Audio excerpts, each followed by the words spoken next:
Hello and good day. My name is Jürgen Steinmetz from eTurboNews, and this is a breaking news update.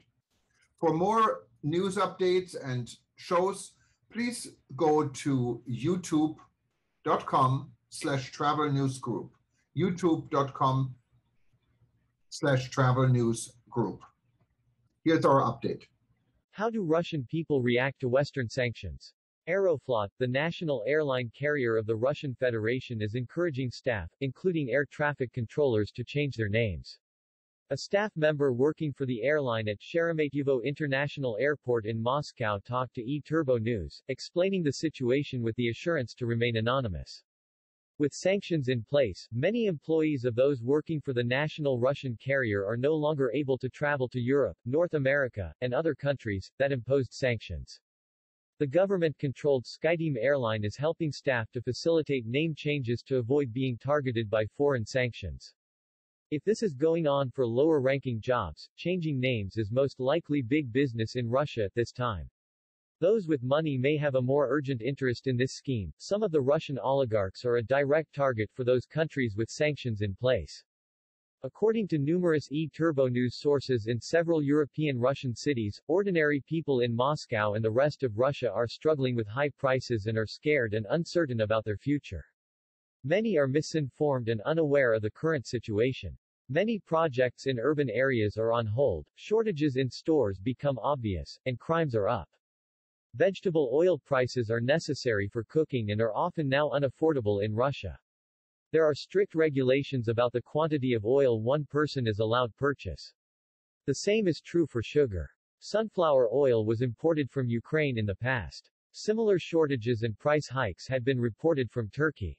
Due to the war in Ukraine, the production of sunflower oil has been made impossible for the most part, causing a serious supply shortage. Russians are on the move. Many Russians are now making arrangements to settle abroad in friendly countries like Cambodia, for example. With many Russians already controlling a lot of businesses in Cambodia, relaxed regulations on the ground make it easy for Russians to settle and do business in this ASEAN country. Subleasing apartments is becoming a favorite money-making opportunity for Russians in Cambodia. Thanks to Chinese investments, Cambodia has developed fast. With more relaxed rules, Cambodia is now a serious competitor for neighboring Thailand. According to the World Bank, over the past 2 decades, Cambodia has undergone a significant transition, reaching lower middle income status in 2015 and aspiring to attain upper middle income status by 2030. The relations between Russia and Cambodia were strong since the Soviet era.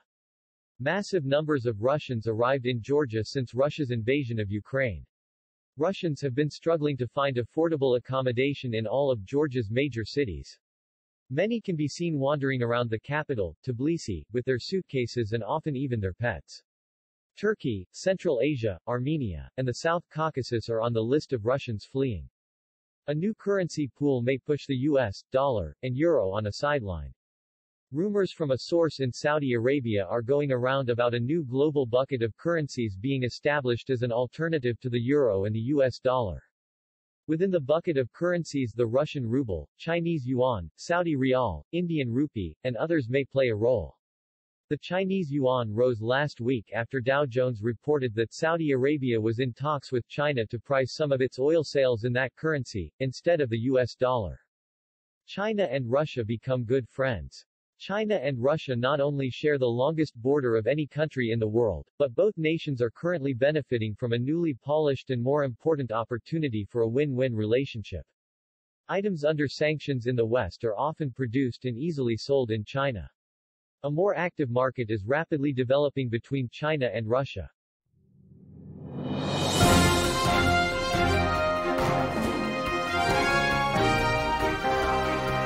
Thank you for listening to our news update. There's more on youtube.com/travel news group, or you can read us, of course, in going to our news portal at eTurboNews.com or travelnews.online.